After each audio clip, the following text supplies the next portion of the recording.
இனிமே கண்ணை மூடிட்டு கடலை எண்ணெய் வாங்கலாம். ஏன்னா மந்த்ரா கடலை எண்ணெய் இதயத்தின் தயாரிப்பு. வறுக்க பொரிக்க ஏன் எல்லா சமையலுக்கும் மந்த்ரா தான். மந்த்ரா கடலை எண்ணெய், அபார ருசி, ஆரோக்கியமான உடல் நலம். அமெரிக்கா, இஸ்ரேல், ஈரான் போர் பதற்றம் இன்று இந்திய மக்களின் கிச்சன் வரை எட்டி பார்த்துள்ளது.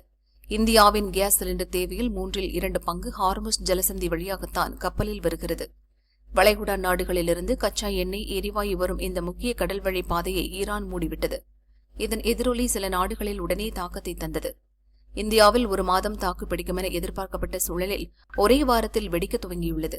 இறக்குமதி பாதிப்பால் வணிக பயன்பாட்டு சிலிண்டர் விநியோகத்தை இந்தியன் ஆயில் கார்ப்பரேஷன் தற்காலிகமாக நிறுத்தியுள்ளது. ஏற்கனவே 7ஆம் தேதி வீட்டு உபயோக சிலிண்டர் விலை 60 உயர்ந்து ஒரு சிலிண்டரின் விலை 928 ஆனது. வணிக சிலிண்டர் விலை ரூபாய் 115 உயர்ந்து 2043க்கும் செயலானது. இப்போது சிலிண்டர் விநியோகம் தடைபட்டதால் சென்னை, பெங்களூரு, மும்பை, புனே, பஞ்சாப், ஆந்திரா உள்ளிட்ட பல மாநிலங்களில் ஹோட்டல் தொழில் ஸ்தம்பித்துள்ளன. மருத்துவமனை, கல்லூரிகளுக்கு மட்டும் சப்ளை குறைபாடு இருக்காது. கையிருப்பு இல்லாமல் சென்னையில் உள்ள பல ஹோட்டல்கள் மெனுவை குறைக்கவும் உணவுகளின் விலையை உயர்த்தவும் திட்டமிட்டு வருகின்றன. பிற மாவட்டங்களிலும் இதன் எதிரொலி பரவ துவங்கியுள்ளது. புதுச்சேரியிலும் வணிக சிலிண்டர் விநியோகம் நிறுத்தப்பட்டுள்ளது. அண்மையிலே போர் ஏற்பட்டதன் சூழ்நிலையின் காரணமாக எல்பிஜி கேஸ் சிலிண்டர்களுடைய தட்டுப்பாடு மிகப்பெரிய பிரச்சனையை உண்டாக்கி இருக்கிறது. எண்ணெய் சப்ளை செய்கிற நிறுவனங்கள் கேஸ் சப்ளையை சுத்தமாக நிறுத்துவதாக அறிவித்திருக்கிறார்கள் உணவகங்களை பொறுத்தளவிலே. ஆகையினால் இருக்கிற சிலிண்டருடைய இருப்பு ஓரிரு நாட்களுக்கு மட்டுமே உணவகங்களால் மேனேஜ் செய்யப்பட முடியும். ஆகவே படிப்படியாக உணவகங்கள் அத்தனையும் மூடுகின்ற சூழ்நிலை ஏற்படும். இதை குறித்து மத்திய அரசிற்கு வேண்டுகோள் வைத்திருக்கிறோம். நீங்கள் வீட்டு உபயோக சிலிண்டர்களையும் மருத்துவமனைகள் மற்றும் கல்லூரிகளுக்கு மட்டும் கொடுப்பதாக தீர்மானித்திருக்கிறீர்கள். உணவகங்களும் கூட அத்தியாவசிய பொருள் சட்டத்தின் கீழ் உள்ளவைகள் தான். இல்லை என்று சொன்னாலும் உடனடியாக அவற்றை அத்தியாவசிய பொருள் சட்டத்தின் கீழ் நீங்கள் கொண்டு வர வேண்டும். அங்கு உணவு இருந்தவர்கள் பெரும்பாலும் மருத்துவமனைக்கு வருகிறவர்கள், கல்லூரிக்கு செல்கின்ற மாணவர்கள், அவருடைய பெற்றோர் அல்லது வியாபாரத்திற்காக வருகிறவர்கள். நாங்கள் உணவு கொடுக்கவில்லை என்று சொன்னால் இத்தனை பேரும் பாதிக்கப்படுவார்கள். வியாபாரமே ஸ்தம்பித்து விடுகிற நிலைமை ஏற்படும். மிகப்பெரிய பொருளாதார நெருக்கடி ஏற்படும். அது மட்டுமல்ல, எங்களை நம்பி இருக்கின்ற ஒரு 50 லட்சம், தமிழ்நாட்டை பொறுத்தளவில் மட்டுமே ஒரு 50 லட்சம் பேர் எங்களை நம்பி இருக்கிறார்கள். அத்துணை தொழிலாளர்களும் வேலை இழக்கின்ற நிலைமை ஏற்படும். உணவகங்கள் ஏறக்குறைய 1 லட்சம் உணவகங்கள் இங்கு இருக்கின்றன. அத்தனை உணவகங்களும் மூடப்பட்டால் அவருடைய பொருளாதாரம் மிகவும் பாதிக்கப்படுகின்ற சூழ்நிலை ஏற்படும். ஆகவே போர்க்கால அடிப்படையில் எங்கிருந்தாவது எல்பிஜி கேஸை வரவழைத்து மக்களுக்கு டிஸ்ட்ரிபியூட் பண்ணியும் ஆக வேண்டிய சூழ்நிலையில் நீங்கள் இருக்கிறீர்கள். அதை உடனே செய்ய வேண்டும் என்று கேட்டுக்கொள்கிறேன். முதலிலே உடனடியாக நேரத்தை குறைப்பது. லீன் சீசன்ல உணவுகளை மூடி வைத்து விட்டு பீக் டைம்ல பூரா திறந்து கஸ்டமர்ஸுக்கு தொந்தரவு இல்லாமல் கொடுக்கறது நம்பர் 1. 2வது, வெரைட்டிஸை குறைச்சி அத்தியாவசியமாக சாப்பிடுவதற்கு எது தேவையோ அந்த பொருளை மட்டும் கொடுப்பது என்ற முடிவை எடுத்திருக்கிறோம். ஆனால் இந்த நிலை தொடர்ந்தால் உணவகங்களை மூடுவதை தவிர வேறு வழியே இல்லை என்கின்ற சூழ்நிலை ஏற்படும் என்பதை மிகவும் வருத்தத்துடன் தெரிவித்துக் கொள்கிறோம். எங்கள் வாடிக்கையாளர்களுக்கு சிரமத்தை பொறுத்தள்ள வேண்டும் என்று அவர்களை வேண்டி கேட்டுக்கொள்கிறோம். இப்போ சிலிண்டர் தட்டுப்பாடுனால தொழில் நடத்த முடியாத ஒரு சூழ்நிலைக்கு தள்ளப்படுவதனால கடையெல்லாம் க்ளோஸ் பண்ற சூழ்நிலை வரும்னு நினைக்கிறேன். திருப்பூர்ல ஹோட்டலை நம்பியே ஒரு 2 லட்சம் பேர் இருக்காங்க. அதுலயும் தொழிலாளர்கள் ஒரு 50,000 பேர் தினசரி ஹோட்டல்ல தான் சாப்பிட்டு தான் அவங்க இருக்கக்கூடிய ஒரு சூழ்நிலை இருக்குங்க. இந்த நிலைமை நீடிச்சதுன்னா கேஸ் கிடைக்காம போச்சுன்னா தொழிலை க்ளோஸ் பண்ணணும். விறகடுப்பு போனால் பொல்யூஷன் கண்ட்ரோலில் அந்த மாதிரி இப்பெல்லாம் இல்லாத அளவுக்கு நாங்கள்லாம் பண்ணியாச்சு. இனிமேல் விறகடுப்பு போகிறது ரொம்ப சிரமம். அதனால அரசாங்கம் எங்களுக்கு இது தக்க நடவடிக்கை எடுத்து கேஸ் சிலிண்டர் தட்டுப்பாடு இல்லாமல் கிடைக்கிறதுக்கு ஆவணம் செய்யும்படி பணியோட கேட்டுக்கொள்கிறோம். ஹோட்டலுக்கு கண்டிப்பாக சிலிண்டர் இருந்தால் தான் தொழில் நடத்த முடியும். இன்னொரு 2-3 நாள் நடத்தலாம் எங்ககிட்ட இருக்கிறத வச்சு. அதன் பிறகு நாங்கள் விறகடுப்புலாம் பார்த்துட்டு இருக்கிறோம். விறகடுப்பும் போடுறதுக்கு ஒரு சூழ்நிலை இல்லாத நிலைமையா இருக்கு. இந்த நிலைமை நீடிச்சா ரொம்ப கஷ்டமா இருக்குங்க. எங்களை நம்பி தொழிலாளர்கள் ஒரு 50,000 பேர் ஹோட்டலை நம்பியே இருக்காங்க. டெய்லி ஹோட்டலில் சாப்பிட்றவங்களே இருக்காங்க. ஹோட்டல், மெஸ், கேன்டீன் இதில் சாப்பிட்றதே தொழிலாளர் ஒரு 50,000 பேர் இருக்காங்க. அவங்களுக்குலாம் கண்டிப்பா ரொம்ப சிரமம் வரும். தற்போது இப்ப இன்னைய நிலைமையில வந்துகிட்டு இருக்குங்க. எப்ப நிறுத்துவோம்னு சொல்ல முடியாதுன்னு எங்களுடைய டீலர் சொல்லியிருக்காங்க. நாங்க எந்த நேரத்துலயும் நீங்க வேற அலாட்டா பாத்துக்கங்க, இப்போதைக்கு எங்களால ஒன்றும் பண்ண முடியாதுன்னு தகவல் கொடுத்துருக்குறாங்க.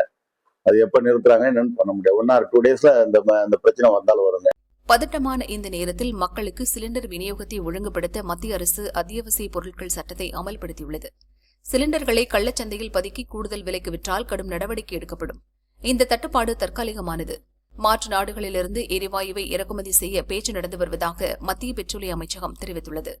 ஹார்முஸ் ஜலசந்தியை தவிர்த்து ரஷ்யா மற்றும் ஆப்பிரிக்க நாடுகளிலிருந்து கூடுதல் கச்சா எண்ணெயை இறக்குமதி செய்தால் நிலைமையை கொஞ்சம் சமாளிக்கலாம். தமிழகத்தில் அடுத்த 20 நாட்களுக்கு மட்டுமே தேவையான வீட்டு பயன்பாடு சிலிண்டர்கள் கையிருப்பு இருப்பதாக தமிழக அரசு தெரிவித்துள்ளது. தடையின்றி சிலிண்டர் வழங்க நடவடிக்கை எடுக்குமாறு பிரதமர் மோடிக்கு சென்னை ஹோட்டல் உரிமையாளர் சங்கமும் தமிழக அரசும் கடிதம் எழுதியுள்ளது. இந்த விவகாரம் பார்லிமெண்ட் வரை எதிரொலித்தது. சிலிண்டர் தட்டுப்பாடு பிரச்சினையை எழுப்பி லோக்சபாவில் எதிர்க்கட்சி எம்பிக்கள் முழக்கமிட்டனர்.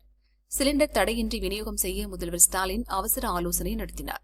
தலைமைச் செயலாளர் முருகானந்தம், உணவு மற்றும் கூட்டுறவுத்துறை சார்ந்த உயரதிகாரிகள் பங்கேற்றனர். கையிருப்பில் உள்ள சிலிண்டர் அளவு குறித்து அறிக்கை கொடுக்க தலைமைச் செயலர் எண்ணெய் நிறுவனங்களுக்கு உத்தரவிட்டுள்ளார். தலைமைச் செயலகத்தில் சென்னை ஹோட்டல் உரிமையாளர்கள் சங்க செயலாளர் ராஜ்குமார், வியாபாரிகள் சங்க தலைவர் விக்ரமராஜா முதல்வரை சந்தித்தனர். ஏற்கனவே கேஸ் புக் பண்ணால் அப்போவே அன்னைக்கே கொண்டு வந்து சப்ளை பண்ணுவாங்க. இப்போ கேஸ் புக் பண்ணால் 2 நாள் 3 நாள் ஆகும்னு சொல்லிக்கிட்டு இருக்கிறாங்க. ஏன்னா எப்போவுமே கேஸ் 2 நாளைக்கு உரிய கேஸ் ஒவ்வொரு உணவகத்திலும் இருக்கும். அதற்கு மேலே அதை உள்ளதை கட்டாயம் நாங்கள் டெலிவரி எடுத்து தான் உணவுகள் தயாரிக்க முடியும்.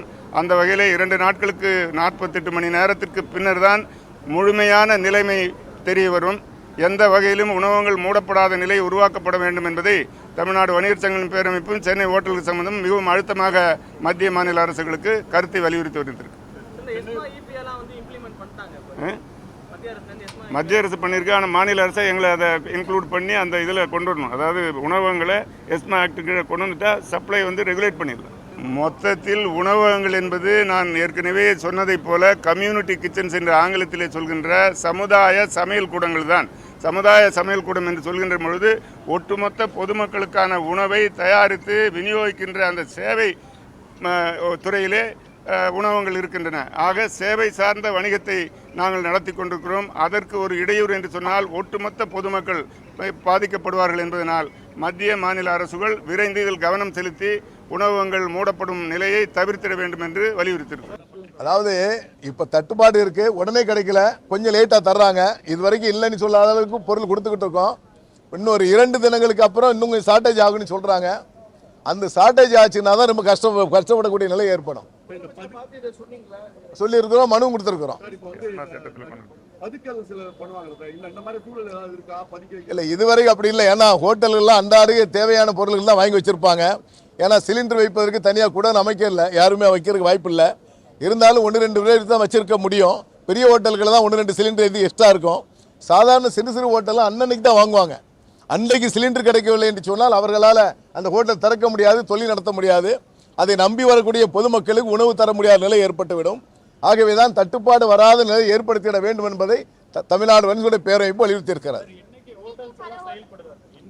இன்னைக்கு ஹோட்டல்லாம் வழக்கம் போல செயல்படுது, அதில் எந்த குறைபாடுகளும் இல்லை. அதாவது மெனுவை குறைச்சிருப்பாங்க. அதாவது நீங்கள் பார்த்தீங்கன்னா ஒரு 20 வெரைட்டிஸ் போடுறாங்கன்னா ஒரு 10 வெரைட்டிஸை குறைச்சிருப்பாங்க, 10 வெரைட்டிஸ் போடுறாங்க. இல்லை என்று சொல்லக்கூடாது என்பதற்காக அதை செஞ்சுருக்காங்க. அந்த 10 பொருளும் இல்லாமல் போய்விடக்கூடாது என்பதற்காக தான் தமிழ்நாடு வணிகர்களுடைய பேரமைப்பு இந்த அழுத்தத்தை கொடுத்திருக்கிறது.